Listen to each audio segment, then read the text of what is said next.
on this computer, and I'm going to share my screen to start the PowerPoint.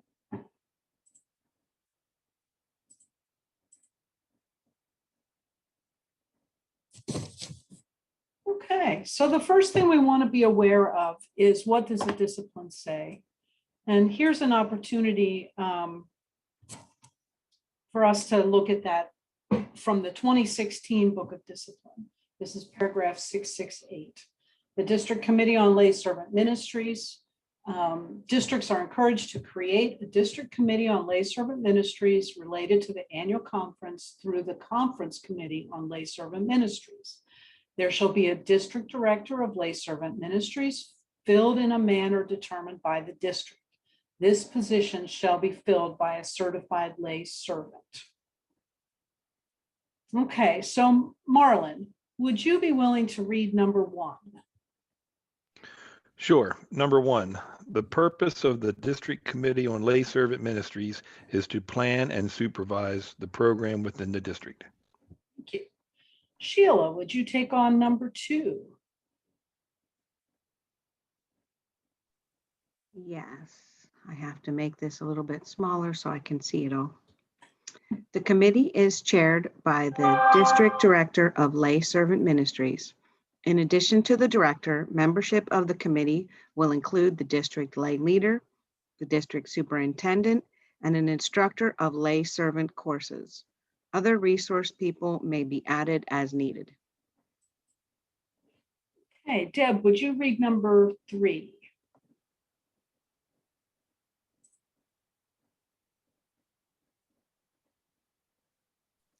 The responsibilities of a district committee on lay servant ministries are to provide training for local church lay servants and advanced courses for certified lay servants as recommended by the General Board of Discipleship or as approved by the Conference Committee on Lay Servant Ministries.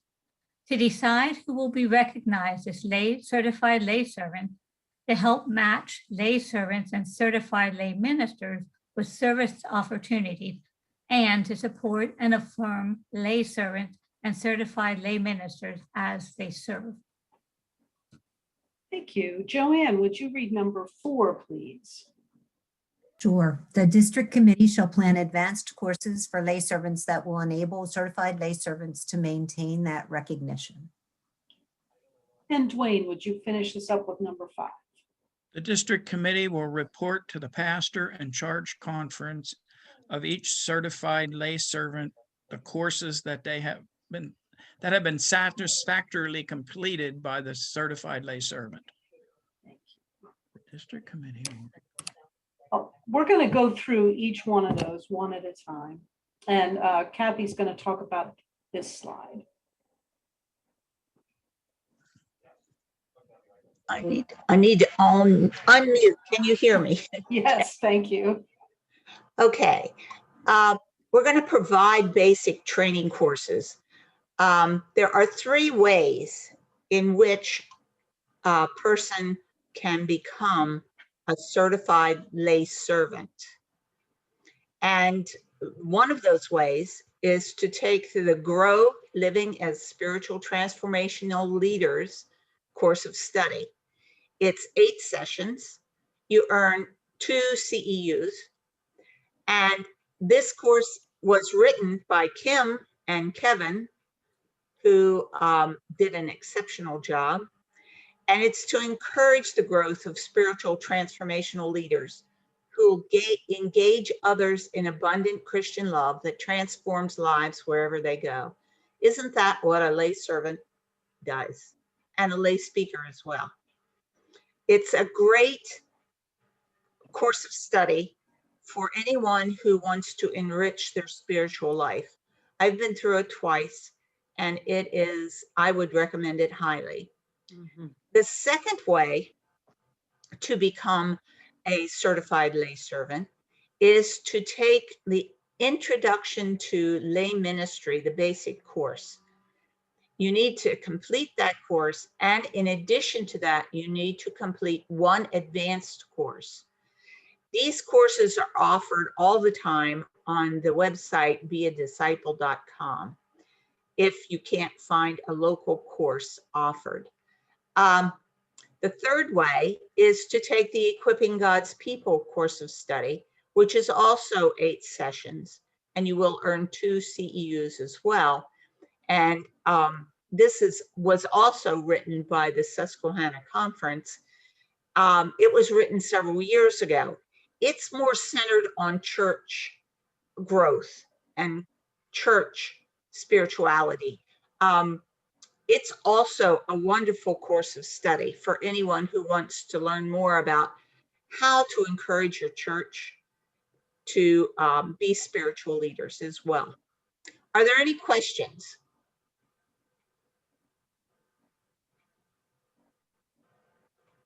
Okay.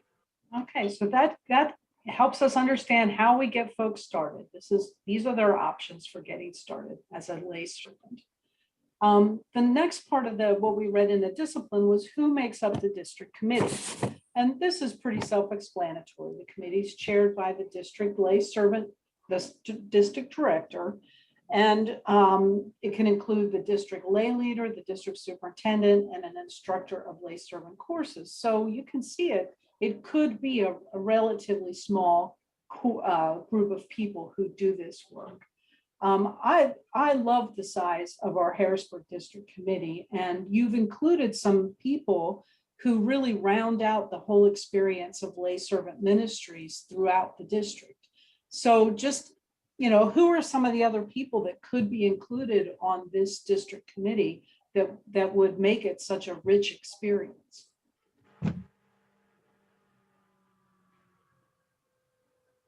A certified lay minister. Exactly. And Deb does that for the Harrisburg district.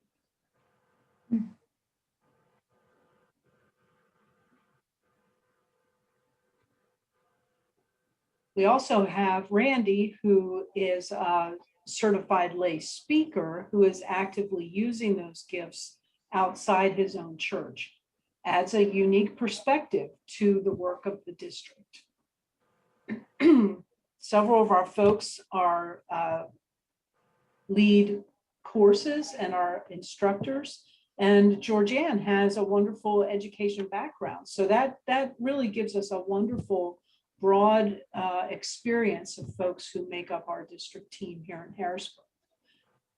Can you think of anybody else who might be able to serve well on a district committee? In York, we have a larger committee. Mm-hmm. We have several of the people who lead the classes. We also have some people who have come up more or less through the ranks.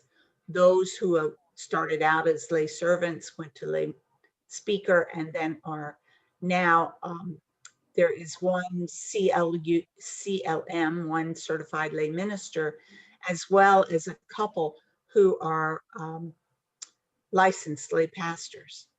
So it helps with their perspective. They kind of can tell us what kind of classes are most beneficial. So someone who has actually transitioned from a lay servant, lay speaker into the pastoral role can give a lot of insight. Yeah, thank you. So this gives you a lot of space to be creative with who makes up the district committee. So Kathy's going to talk a little bit about record keeping. Yay! What a wonderful subject. Okay. Those people who can be recognized as lay servants or lay speakers need to have been trained in one of the 3 ways that I spoke about earlier. In addition to that, they need to take one approved advanced class every 3 years. That and the criteria of completing a Form 8 every year are the criteria to remain certified as lay servants. Now, somebody has to make sure that happens, keep track. So I'm the one who does that in York District. And I understood that someone here was one of the people that did it. Who was it that said they did it? Georgianne keeps. Georgianne does it for your district. I use a simple spreadsheet. If you want to go to that, and I'll start explaining that. As you can see, it's just an Excel spreadsheet. Down here at the bottom, you can see I have tabs. I have one for lay servants, one for lay speakers.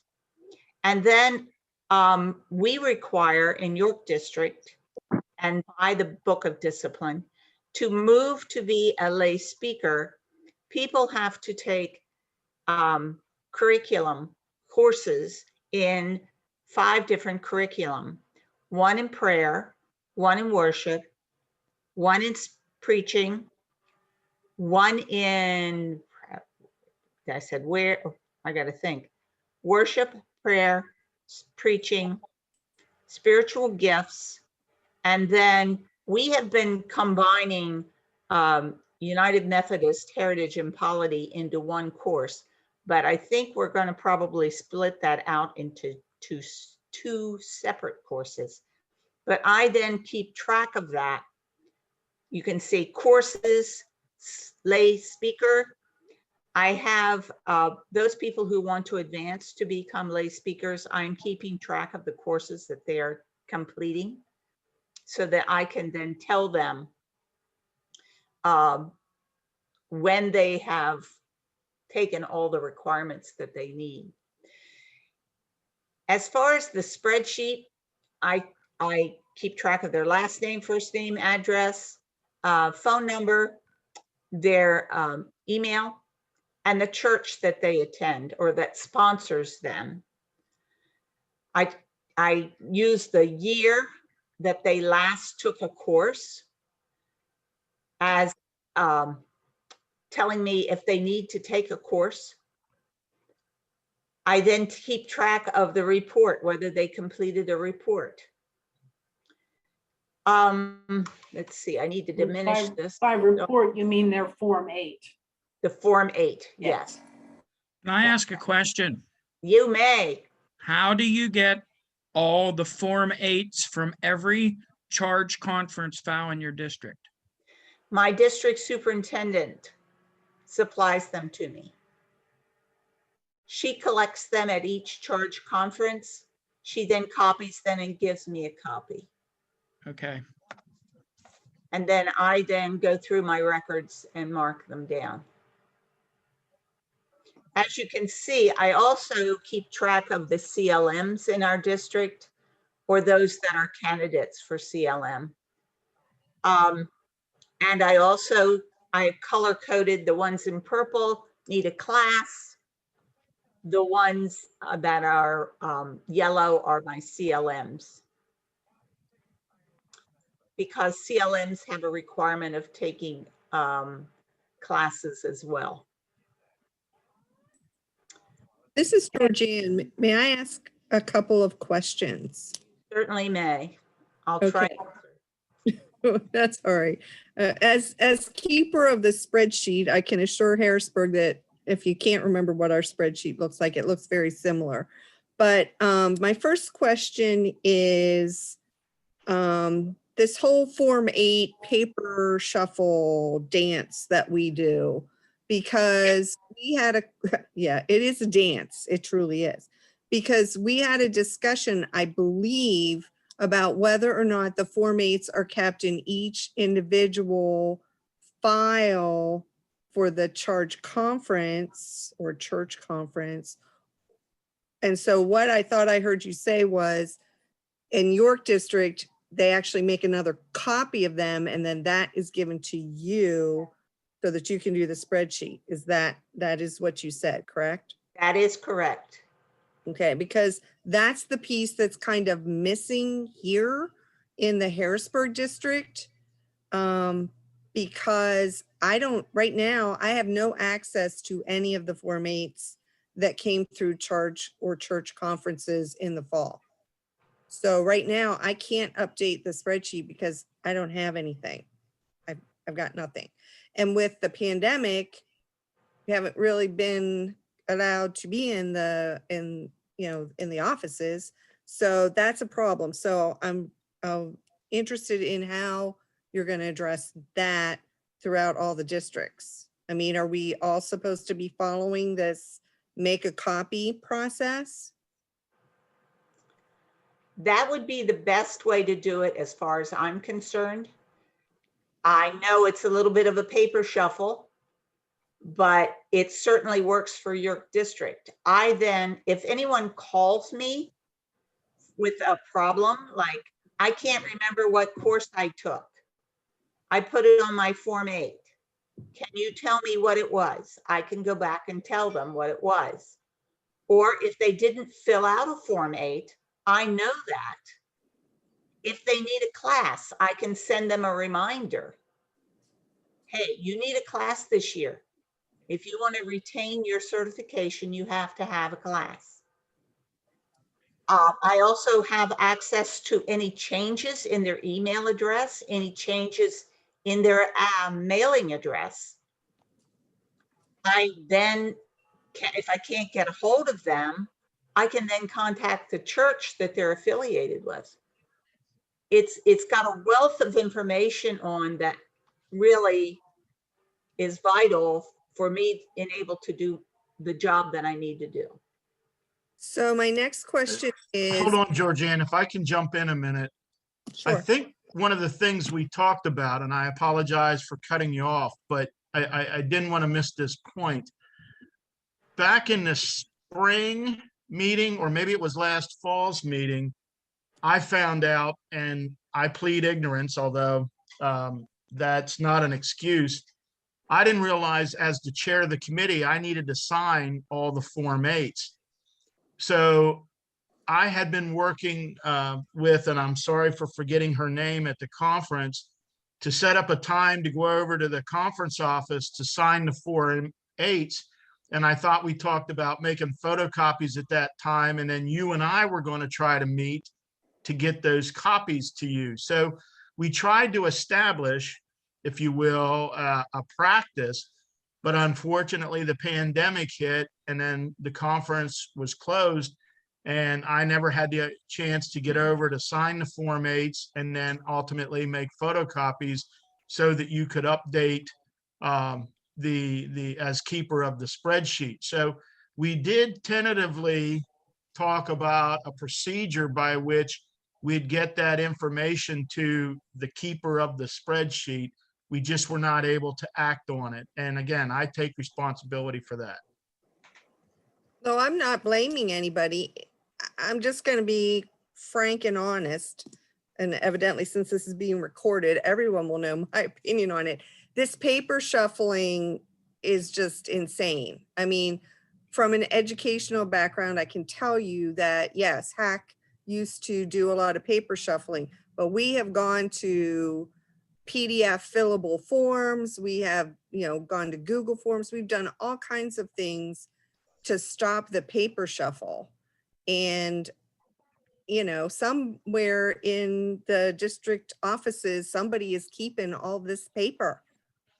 And that's a lot of paper. If you think about all the church conference documents, plus all of these documents. So in my mind, in the future, this really should be more of an electronic submission. Yes, I know we have individuals who, lay speakers, lay servants who may not be technologically savvy. However, there certainly are individuals within their churches that could assist them in filing this report, but that's a whole nother discussion for another time.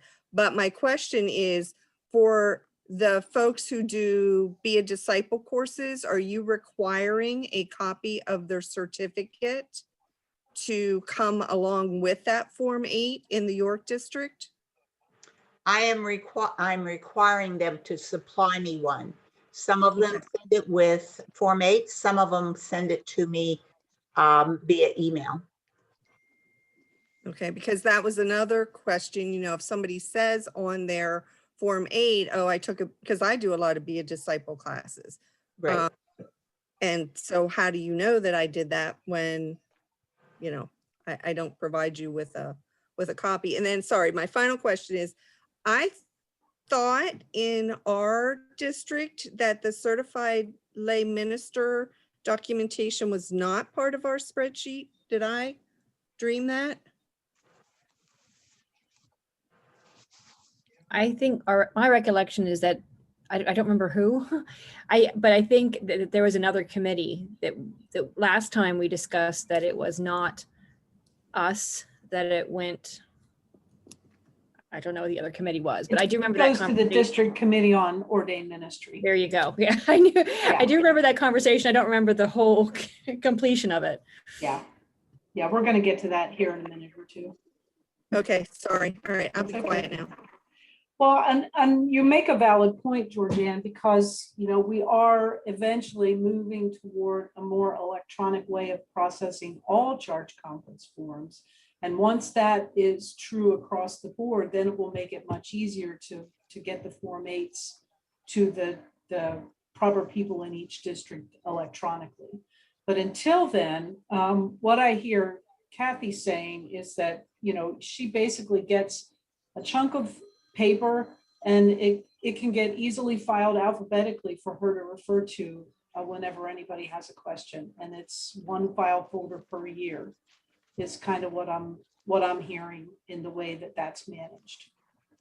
I have a loose leaf notebook that I keep Okay. for each year. I keep the year before and I throw all the others away. Okay. So that way I don't have these tremendous files in my file folders. Okay. Great. But Yeah, because you really wouldn't need it more than 2 years. I could look back to last year and I have this year's. So any other questions? Yeah, I have a Can question. Yes. What happens whenever you have somebody that doesn't submit a Form 8? They are no longer a certified lay speaker, lay minister. Or certified lay speaker, lay servant. That is a requirement. Okay. I will sometimes, if it's someone I know who's very active and they didn't submit one, I will sometimes get on the phone and call them and say, you know, what happened? And one of the things that I've done as the superintendent is at the charge conference meeting, if there's no Form 8, I will not allow the church to vote on them.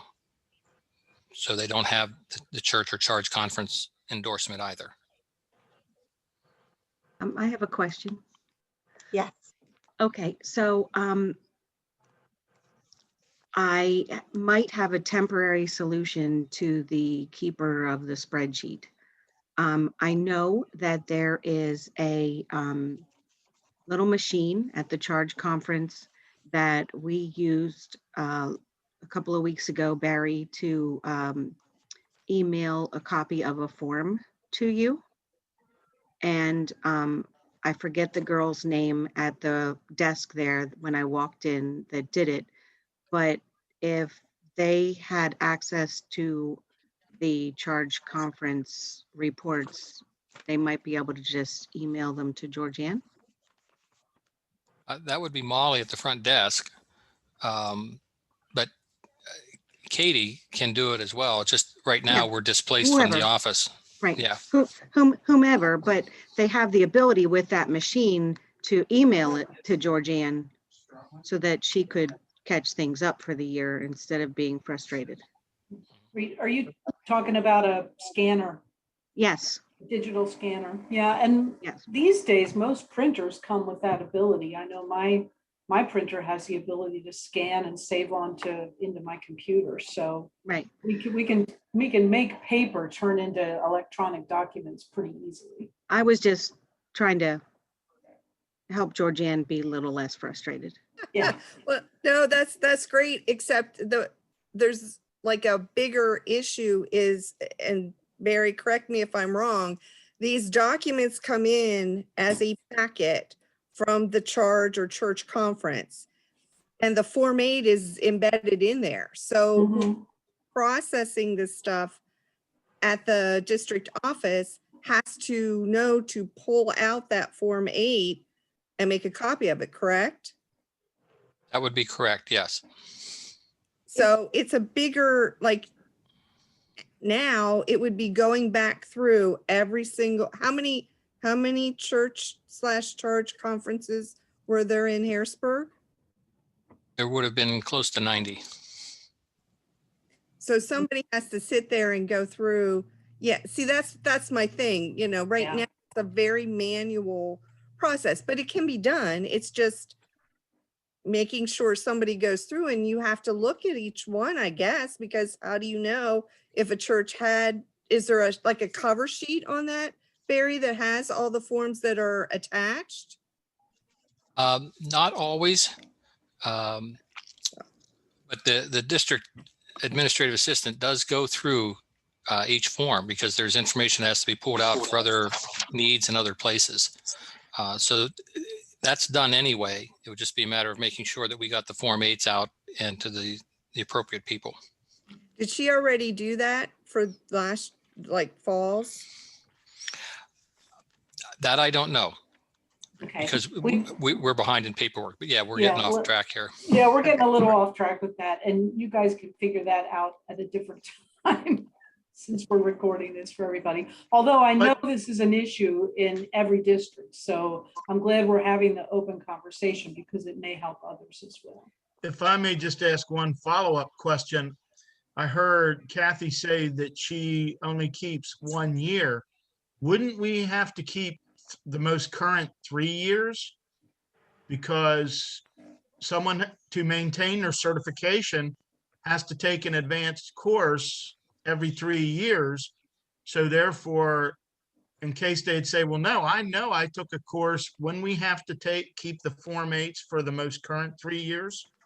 I don't, because I record their courses that they took. I take the year here. It says last course taken. Mhm. At that very quickly and tell whether they took a course in a certain year. But I guess my question is, what if they question it?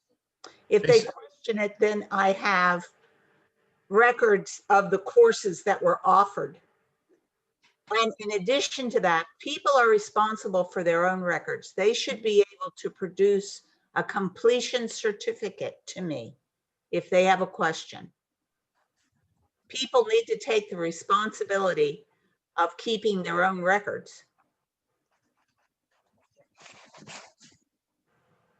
Yeah, and that's one thing we're really trying to push harder here, that we're trying to simplify the process as much as possible. And for each individual to keep a file folder or digital file of their certificates and what they've taken. I mean, they can keep their own copy of Form 8. So it should be their responsibility. And we just need to remind them of that when they call and ask for questions. We can help you with what we have, but it's your responsibility to keep these records. Okay, are we ready to move on? Okay.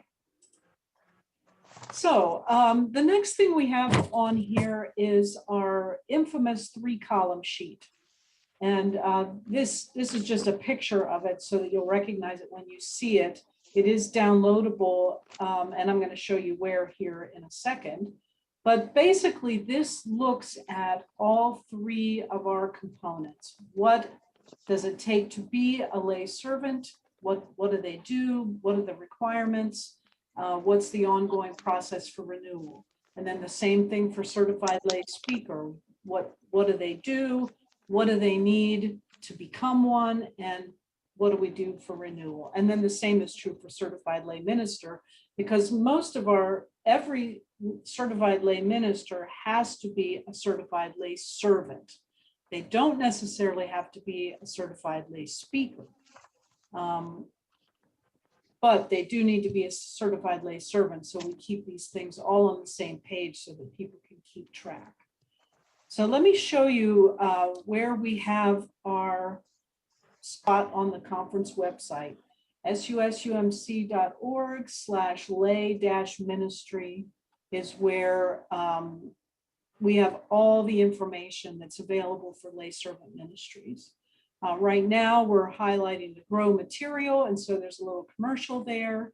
And then just below there, you start to be able to see what individual districts are offering. Everything that's in red is a link to a registration form or lets you know what districts are offering. Right now, the Harrisburg district link, granted, this is just a screenshot, it's not live, so I can't click on through, but if you clicked on that, it would get to our registration flyer for the Grow class that starts the end of March. And the link to register for that would be in that flyer. So everything that any district is offering is on these connections. Now, one of the things we're talking about is that because all of our classes right now are being offered online, it's possible for anyone from any district to register for any of these classes, no matter where they're offered, because right now they're all online. So if the time frame for Grow in the Harrisburg district doesn't fit, then they look in another district and they can find other options. So that's one of the possibilities right now. And then right below that is a little click down box. I have expanded right now on the screenshot, but there's usually a little plus sign there. And when you click on the plus sign, you come up to all our forms. The Lay Servant Ministries overview, which is the 3-column sheet, our Lay Servant Report form, which is Form 8, and our Certified Lay Minister Annual Report form is right there on the website. So if anybody is looking for access to any of these forms, they're right here on the website for them to find. And then right underneath that is all the contact information for our conference lay leader, associate conference lay leaders. These are new positions this year. Our district lay leaders are all noted here, and our district lay servant ministry committee chairpersons are all noted here. And, you know, I've tried to work with our website designer to make sure this information is updated whenever I'm notified that it needs to be. But it's the district committee's responsibility to let me know that their information needs to be updated.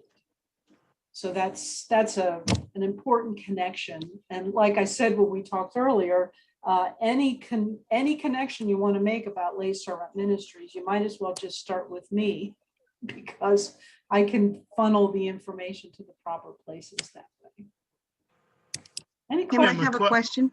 Yeah, Yeah. I have a question. So let's say I start the Grow class, the one, for instance, starting here in the end of March, Mhm. and I have an emergency come up that I miss session 4. Could I take session 4 at another conference and I take Another the district, yes. other 3 sessions? So I'm Yeah. missing session 4. If I take that at another conference, will I then get credit for all 8? Yes. Yes. Thank you. Just, you know, I would say if that happens, just make sure your instructor knows that's what you're doing. The other option, because we're doing classes on Zoom, I'm recording all of the classes that I teach. So I have recordings available to share with folks if they want to, if they miss a class. But I've told folks that over the course of 8 classes, not to miss more than 2, but to use the recordings. Denise, I see your hands raised. What you got going on?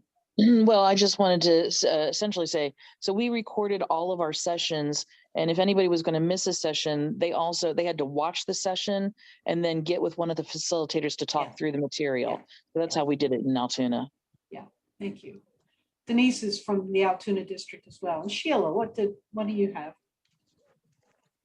If I recall correctly, back a couple of screens. Didn't it say that the district lay leader is to be on the committee? Yes, it did. Okay. Who is Joe Pop? Okay. Well, that's a really good question. Yeah, Joe is our Harrisburg District lay leader. And in the past, we have not had the lay leader on the committee. We realized that as we were starting to get through this. So we'll need Okay. to add Joe to the committee. Okay, Okay, that's all. great, thank you. Okay, any other questions about what's available on the website? We tried, this is a work in progress. We're trying to keep it simple and as straightforward as possible with where we keep all the information. But if you go to the conference website, the tabs across the top on ministries, when you click on that, you can find lay ministry there. Okay, Kathy, what's next? I've had people tell me in the past that perhaps the lay servant, lay speaker, certified lay ministers don't get enough recognition within their district. So Kim and I tried to think of ways in which we could recognize them, because we all know how hardworking they are and what a great contributor they are to our church, our spiritual lives, and to encourage them would be good. So one way, if you have a district newsletter or any kind of a district function, that they could be recognized. Something that they do, if they work on a soup kitchen, if they've started a ministry, anything like that would be good if they could be written up in a district newsletter. Special recognition at annual conference would be good. Again, someone who has done something special. Maybe more than one person, a person from each district. If we could recognize them and state that they are a lay servant, a lay speaker, or a CLM. Publishing stories of effective lay ministries in social media formats. I know that we have the link, and we have, there's a national newsletter that goes out every other week or every week. Anything like that to kind of publicize that the lay servants and lay speakers and CLMs are certainly vital to the United Methodist Church. I encourage commissioning services. York District hasn't in a while because of COVID. At the end of each training session, we used to have a session in the fall and one in the spring, but due to the COVID and the fact that we do things virtually, we have spread our training sessions out over the whole year pretty much. But we used to have end of training sessions, and we would have the district superintendent come and do a commissioning service to those who took the training. We could have a district rally where there would be a commissioning service. Can you think of any other ways that you can give recognition to these vital people? Well, I'll say this, when Barry does our individual charge conferences, I think that the recognition he gives to us during those is actually pretty meaningful. And, it's direct because you're there, it's personal, and the people from your congregation who attend are also there. So, I mean, I think that is actually, I don't know if Barry, if this is your own way of thanking us, or if that's a typical thing that district superintendents do, but I think that personal mention during a charge conference is actually actually very nice, very significant, and probably means more than like having my name in a list. You know what I mean? Like it's very personal. So I would thank you, Barry, but I would also say that's a really nice thing if other district superintendents don't do that, to maybe consider it. Yeah, I really, Diana, go ahead, go Marlon. ahead. No, I was just going to say, Diana, I echo that as well. I think Barry does a very nice job to recognize, I know I've been very appreciative of his sharing. And like you said, it's very personal. And I appreciate that. I think that's very effective. Sorry, Barry. No, that's okay. I don't know what the other superintendents do. But one of the things that I think is important at that time is to give the lay speaker, the lay servant, an opportunity to address the church conference and to share their joys, anything that they would want to share with their fellow church members and leaders in the congregation. But then also just to try and lift up the role of lay servants and lay speakers in general to the folks that it is an important ministry that people do. So that's the way I've approached that. Thank you. Something else to consider in this regard is both our lay leader, Joyce Davis, and our GROW team are offering new Facebook pages that are both kind of working in tandem to highlight the work of lay people in ministry across the conference. And so we're always looking for good stories. And, I know in our Central Pennsylvania way of being that highlighting our own stories is often very difficult. And we really ought to consider, how is this my witness of Jesus? And if we could tell the story in a way that witnesses Jesus, then it's a good thing. Then it's not bragging or anything like that. It's a powerful opportunity to practice our membership vow of witness. Very important part of who we are as we connect with the world. Any other thoughts about recognizing lay ministries? Okay, thank you, Kathy. Let's move on. And this is kind of an interesting piece because it says very clearly in the discipline paragraph that we are to match lay servants and speakers and CLMs with opportunities that are available.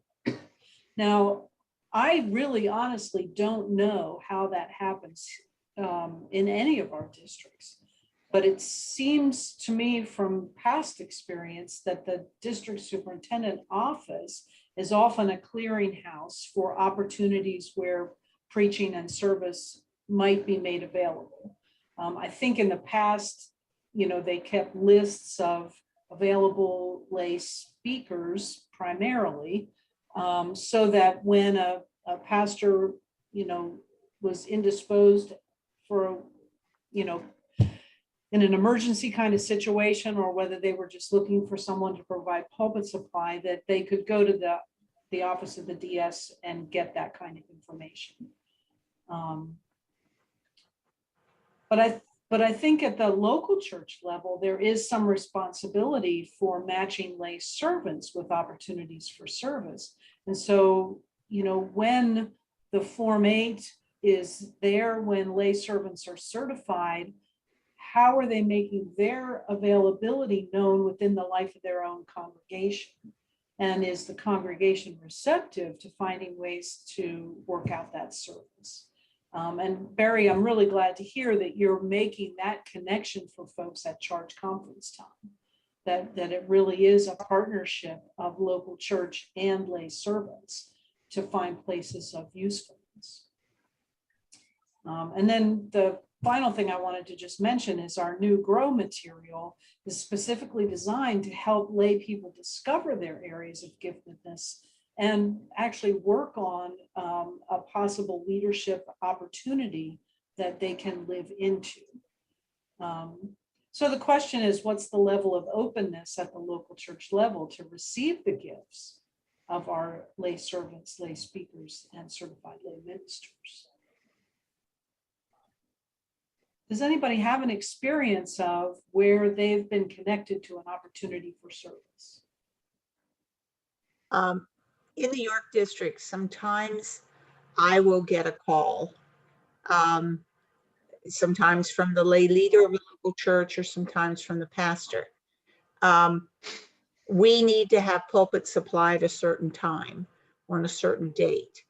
Are there any persons that you feel would fit the type of church they have? And they'll give me the specifications, and then I will send them some people that I would recommend. We also have a list that is in the district office of lay servants and lay speakers. So that is one way that we connect people with some opportunities. We've also done that for Sunday schools and children's, special children's programs. Kim, pardon me, at Young's, our pastor, Pastor Bob, is very open and encouraging about lay servant ministry. It's near and dear because he was a certified lay speaker and then went through the course of ministry. But anyways, he tries to encourage, and then anybody showing interest and getting the approval of the charge conference to start the process, he then encourages them and gets them involved in worship. And I've sort of taken on a leadership role as far as the in-church lay ministry, that when he, as his SPRC chair, he lets me know when he needs pulpit coverage. And then I work through all the other lay servants and or lay speakers in order to cover the entire worship services on those Sundays that he does that. So our pastor is very involved and very encouraging in that regard.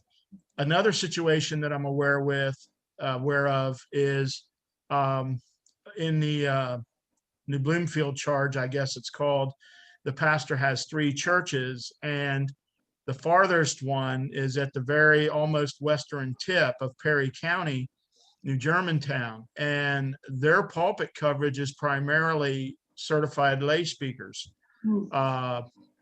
So the coordinator up there calls, and she has now created a schedule that I know I'm going to be at New Germantown leading worship 3rd Sunday of every month. And so one of their own lay servants is responsible for coordinating the pulpit coverage there. Thank you.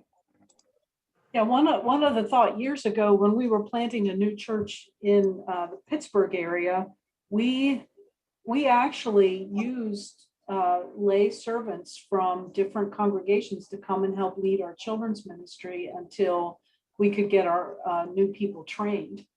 And so we had 4 people came from 3 different congregations to help us get our children's ministry launched. And it was a wonderful way of using lay servants in a really new, powerful way. Okay, let's go ahead. I was just going to share, and I'll be brief because I know we want to keep moving on, but I wouldn't be doing what I'm doing every week if it wasn't for having pastors who have been open and involving and encouraging lay speakers, certified lay speakers, and lay servants to be involved with not only the worship but other leadership roles within the church. But I remember I felt I was being called to become a certified lay speaker, to go out and have an opportunity to speak at some other churches as needed. Never thought I would actually become part of the staff of my local church and doing and leading worship every Sunday. But it's been a true blessing. And I've been through, I shouldn't say through, but I've worked with 3 pastors in the 17 years I've been doing this, and they've all been very receptive. My current pastor is Pastor Matt Plant, and just wonderful to be working with the pastors, and we do a lot of sermons on series and have small journey groups that follow up each week on the sermons, and it's just been a great relationship with my pastors over the years, and just I think it's a wonderful connection that I've been able to experience through them. So I think that's a good thing. Thank you. Thank you. Kathy, when I advanced this slide, I think I took over last slide, which was yours. That's okay. But we've already talked about most of this particular slide. How do we support lay servant ministries? What does the local church do? How can the district lift up this ministry to greater effectiveness? And the conference lay servant team, of which Kathy and I are 1/3, we're really working to clarify and simplify resources and processes as we discover them. And that's one of the reasons why we're communicating in this way through this training. So let's just go ahead and keep moving on, because we want to talk a little bit about advanced courses. And Kathy, I know this is your slide. Advanced courses are courses that are available through beadisciple.com. And since COVID, I know a lot of people have been using this. And as the coordinators or the directors of your lay ministries in your districts, you want to make sure that you receive a certificate of completion when someone completes one of these classes.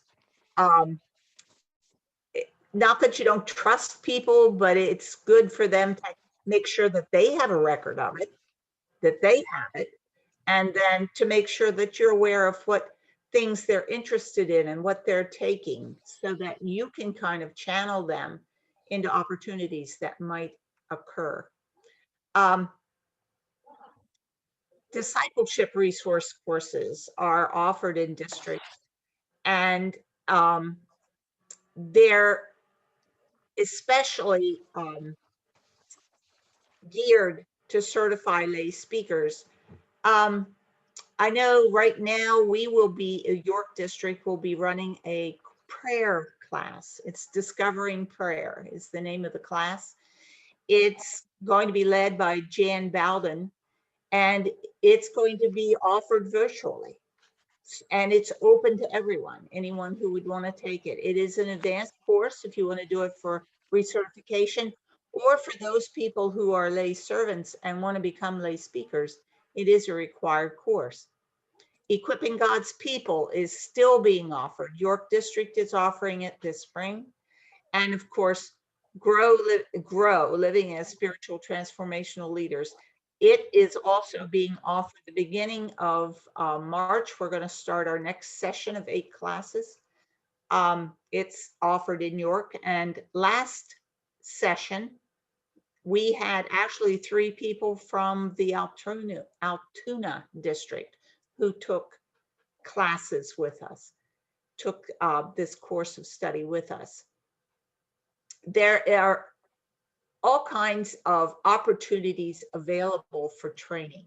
And I want to encourage everyone who is a lay speaker, lay servant, to ensure that you continue to be trained. There are all kinds of things and all kinds of opportunities, all kinds of skills that we need to either brush up on or learn. And this Christian discipleship and leadership is a continual learning process. Are there any questions?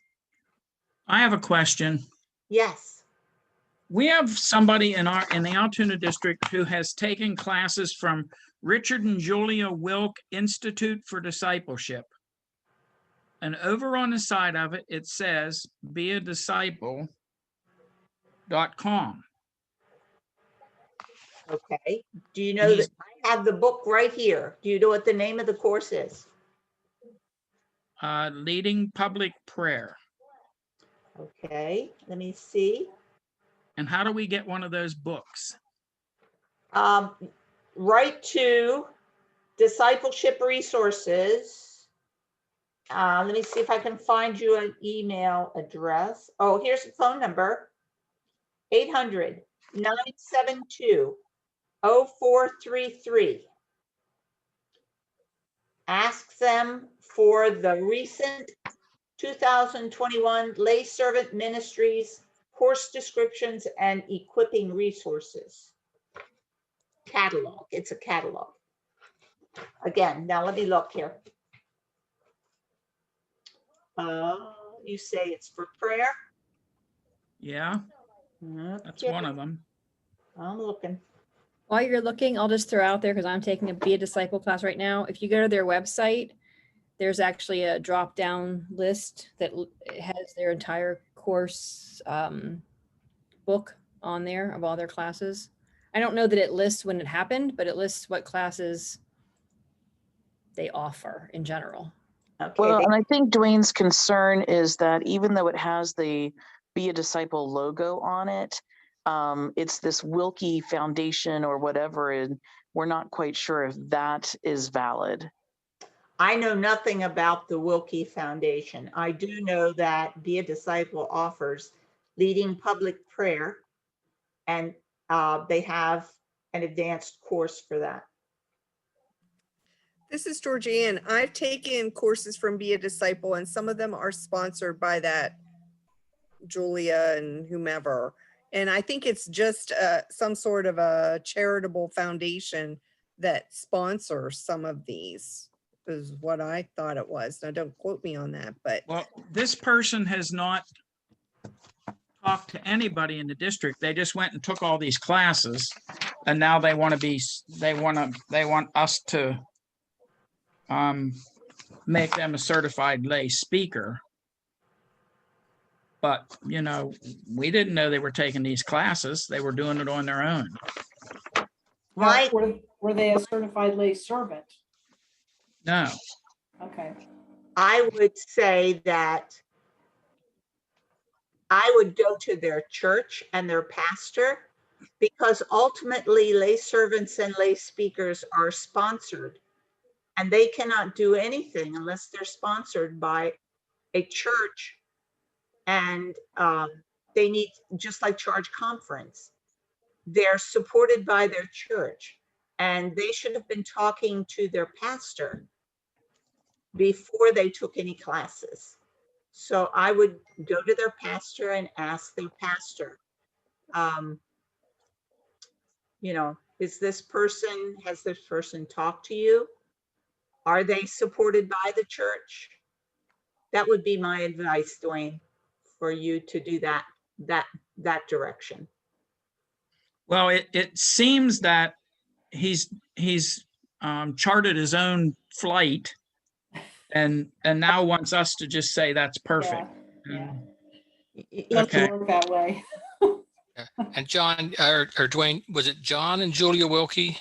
Yeah, I believe John Wilkie is a retired United Methodist bishop, and I he thought was so. one who was responsible for the Disciple Bible study series that came out in the 90s. right. I So remember I would think this would be legitimate. Yeah. that. Okay. I think what we've discovered is that anything that's offered by Be a Disciple, we consider worthy of CEUs for advanced classes. The question is how many CEUs, how much time was involved in the learning process. Yeah, the Richard and Julia Wilkie Institute for Discipleship is the institute that provides the funding for Be a Disciple website, and it's across all the top of my forms. And I believe I was told that you can't do preaching on Be a Disciple. Right. That you have to do it with your Peers. Mhm. Well, he actually did that in another district. I'll also just throw out this perspective that's my own personal experience. I would explain that my guess is that this individual may not know that there's a process, because I know from my own experience, when I approached my pastor at the time, he was like, yeah, I support whatever you want to do, but didn't either he didn't provide any guidance on it, and it was only by calling the district office that I got it. So it could just be that this person isn't aware that there is a process. So they may not be trying to just jump in. They may just think that they're being proactive. And not every pastor, I don't think, is as well versed in this as others. So that 3-column sheet might be really helpful to help them see how the process really works. Yeah, I think, yeah, we're gonna deal with that Okay. here soon. Okay, well, let's go ahead and move on, because we're just about done. So the conference lay servant team, we thought we ought to at least let you know that there is such a thing and that Kathy and I are both involved in that. It's our responsibility to lay out some ground rules, for lack of a better word, about how we do lay servant ministries throughout the conference. And 2 important decisions that we've been working on, that certification requirements have been extended to 4 years through the spring of 2022 due to our pandemic issues. So if there's anybody who's concerned about, oh my gosh, I'm way behind, I need to get a class, they really have all of the rest of this year and into the spring of 2022 to take whatever classes they need. And hopefully by fall, if all the the prognoses of vaccines are end up being the way they say, we should be able to get ready to offer some in-person classes come fall. So the other thing that we do is we do take information from folks who want to consider the classes they've taken as eligible for lay servant ministry CEUs for lay people. If any clergy person wants CEUs, they have to go through the Board of Ordained Ministry, but we can handle CEUs for lay people. And so essentially what we need is a syllabus or some kind of paperwork that tells us about the course, how many hours were involved in the learning, and what the experience was all about, so that we can check it out, see if it's reputable. And we are trying to work on developing a master list of churches that or courses that have been approved. We're not making much headway on that, but it is one of those things that's we need to be working on. But essentially, 1 CEU equals 10 instructional hours.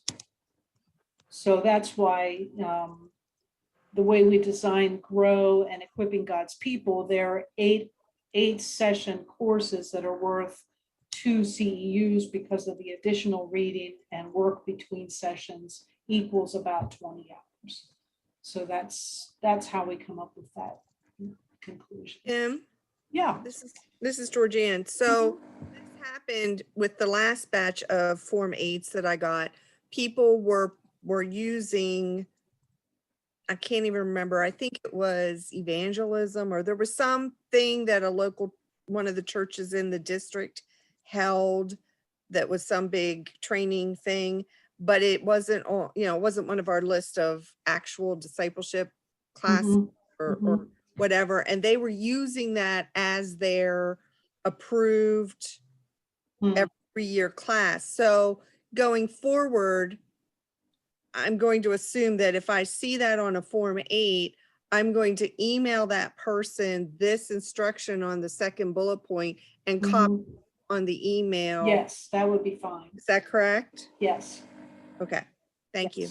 And we'll sort it out from there. Okay. Let's see. Kathy, you were going to talk about Form 8. We just included a little copy here. Yes, everybody's, all lay servants and lay speakers are to fill this out every year. We're looking for current information.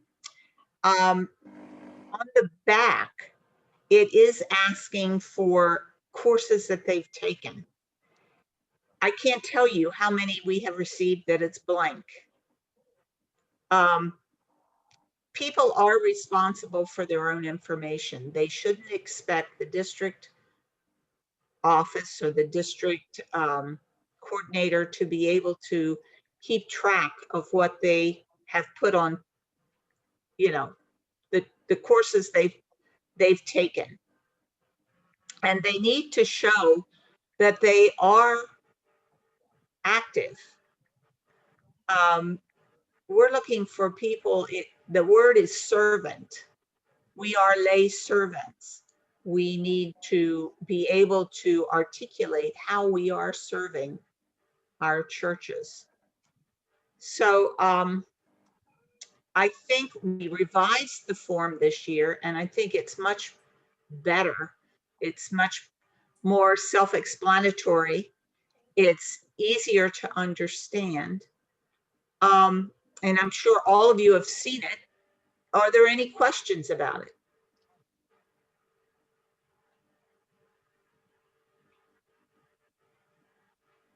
That is wonderful. Thank you for not having any questions.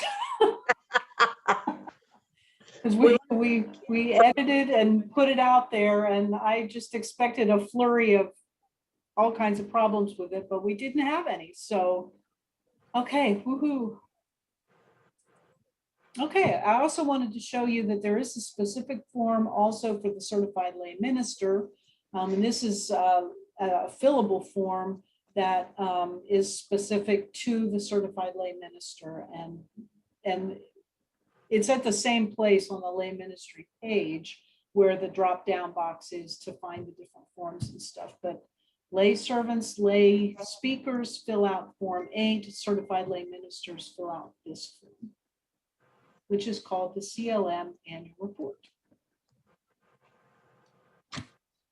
Okay, we've said this several times. Each individual lay servant, lay speaker, or CLM must maintain their own records of certification received and courses taken. I know in the what it said in the discipline was that the district committee has responsibility to report back to the church. And we were very confused by that. And so because the Form 8 and the CLM reports actually come through the church at charge conference time to us. So the church itself should be very aware of what their own lay servants, lay speakers, and CLMs are doing. So it gives us the ability to say it really is the responsibility of the individual to keep their own records and make sure that is done well. Kathy, did you have anything to say about that? No, I just think that most people are responsible and they can do this. I mean, if it's important to them, they will. Yeah. And then finally, just kind of the big picture, provide excellent resources for lay servants, lay speakers, certified lay ministers. Do the best you can to provide really good opportunities for them. We're going to be in a renewed place of doing this as we come into 2022. And so we really want to make sure that we maintain an excellent job of providing those kind of courses. Keeping records so that we can encourage those when they need it. Like Kathy showed you the way she highlights the ones that need a little push to say you're due to be taking a class soon. And find ways to celebrate your ministry, your laity and ministry throughout the district so that others will want to be trained. I think that's an important thing to keep in mind as we go along. So any final questions for our training session time?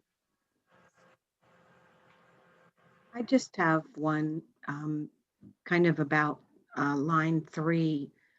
If there is a thought process or some sort of program being worked on to reach out to our younger people becoming more involved, like our 20s and our 30s people, because like when we took my preaching class, I was the youngest in the class and I'm in my 50s. Mm-hmm. So I was just wondering if there's some sort of way that maybe we could, I don't want to say market it, but for lack of a better word, make people a little bit more aware that this program is out there for those who don't have pastors that are really involved. Sure. Yeah, and a big part of why we included the portion in the grow material about ICNU is so that we get comfortable with helping to share where we see God working in other people's lives. And we all have the ability to do that, to encourage folks. So, as a lay servant, as a lay speaker, we do carry some responsibility to help look for those younger people who have gifts and help get them onto the pathway. So, I mean, for lack of a better word right now, we all share responsibility in that. And hopefully that will become something that is more noticeable as we move into the future.